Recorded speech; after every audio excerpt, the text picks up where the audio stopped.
Ahí tienen en ese mosaico el recuerdo en este patio al profesor Miguel Motos Guirao, que fue un alto cargo en este colegio mayor y decano de la Facultad de Derecho. Es uno de esos mosaicos que recorren este patio precioso en el que estamos y con el que ahora vamos a compartir patio. Ya lo llevamos haciendo hace un ratito, que estaba aquí con nosotros, con nuestro compañero, amigo y maestro Juan Bustos. Buenas noches. Buenas noches. Y gracias por lo de maestro, vamos, me da un tono reverente, ¿verdad? Pero es sincero. La radio sigue teniendo ese poder de atracción de hace 30 años. Totalmente. Pienso que la radio ha encontrado, después de un primer momento de desasosiego, comprensible, claro, con este medio, ante el medio de la televisión, pero creo que ha encontrado una estabilidad que le perdura la trayectoria por un tiempo realmente inabarcable, ¿no? Esta es la verdad.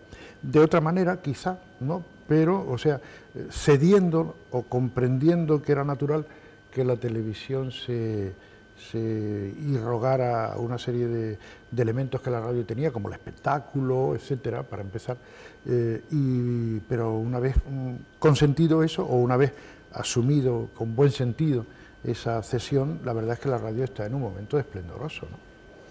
Me decía un amigo común, Pepe Cantero, el actor, el otro día me decía, quiero recuperar en la radio el cuadro de actores. Eso creo que debe ser muy difícil ahora. Debe ser muy difícil. Yo recuerdo que hace poco un común y querido amigo, Francis Romacho, pues me decía, tú sabes que ahora colaboro en Canal Sur, y entonces me decía, ¿qué valdría hacer tus relatos en la noche? Mis relatos en la noche fue un programa que durante casi 15 años, ininterrumpido, semanalmente tuve en Radio Granada, en Radio Sevilla de la SER, aquí en Radio Granada también lo hice durante unos años, porque entonces las emisoras tenían su cuadro de actores propios, y tanto como en Sevilla como en Granada, había unos cuadros de actores muy estimables, con gente de voces de mucha calidad y actores de mucho mérito, ¿no? No es cosa de citar nombres porque todos los recordaríamos, pero aquí en Granada concretamente tengo siempre un recuerdo reverencial para Mercedes Amenés, que era una voz de una calidad humana y de una pasta interpretativa realmente valiosa. Y me decía, ¿qué valdría poder hacer los relatos de la noche, que era un programa de misterio, de intriga que yo tenía, y poder hacerlo ahora? ¿Cuántos actores necesitaría? Yo decía, pues por lo menos 7 u 8. Decía, imposible. ¿Por qué? Porque quizá todo eso ahora valga demasiado dinero.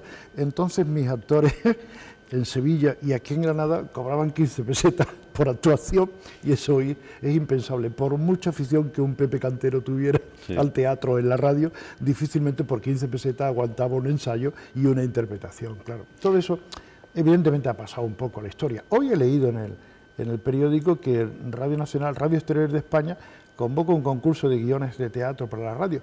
Pienso que eso puede resultar interesante y atractivo. La SER concretamente tuvo a gala durante muchos años un programa admirable que se llamaba El Teatro del Aire, donde se permitían el lujo de invitar alguna que otra semana a directores de la talla de un Cayetano Luca de Tena, de un Adolfo Marsillá, para dirigir un teatro de una categoría universal como el Hamlet de Shakespeare o el gran espectáculo o el gran teatro del mundo de Calderón, ¿no?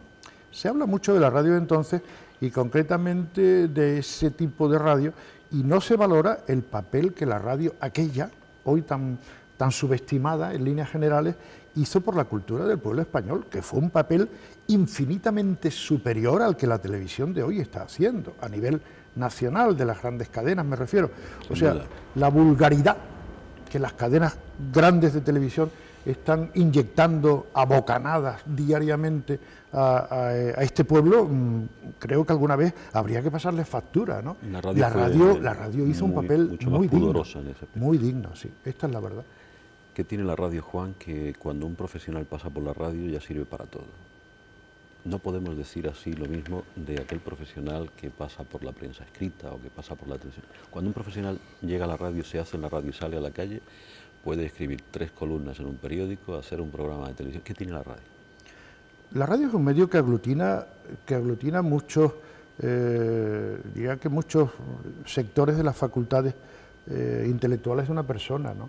El hombre de radio tiene que ser escritor o periodista, redactor, tiene que ser intérprete, tiene que ser hasta oyente de su propio trabajo, con una exigencia que yo diría que no se da en otros tipos de medios, quizá porque sea una hermana menor ahora mismo de la prensa y de la televisión, ¿no?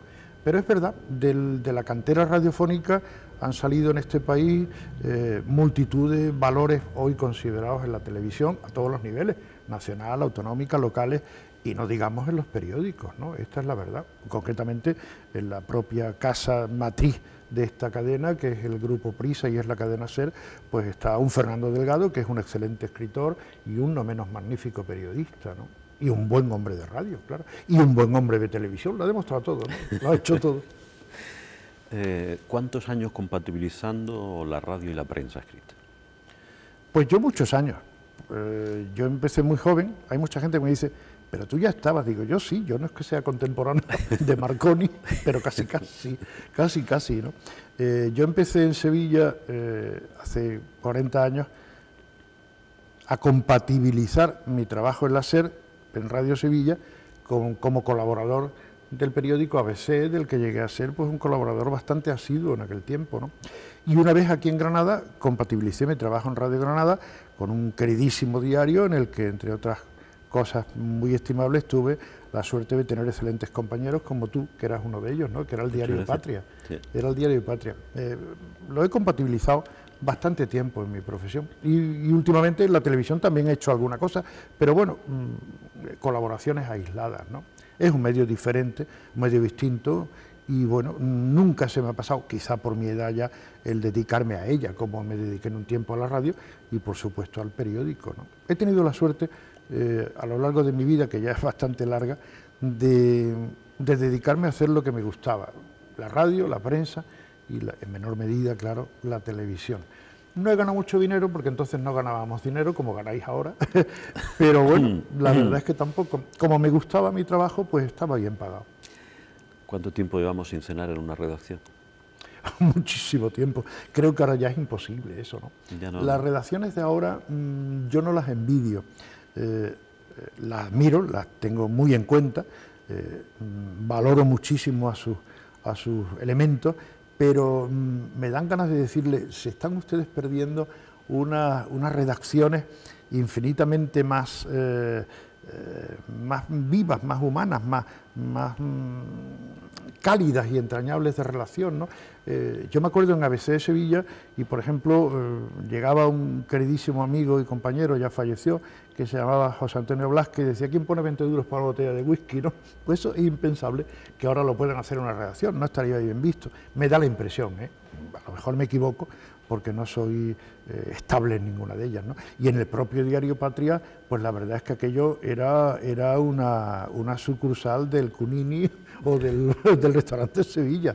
Allí también teníamos unas comidas pantagruélicas que influían, yo creo que muy positivamente en que el periódico al día siguiente saliera con una galanura y una amenidad grande, ¿no? Y a pesar de la radio, de la televisión y de la prensa escrita, ¿hay tiempo para escribir?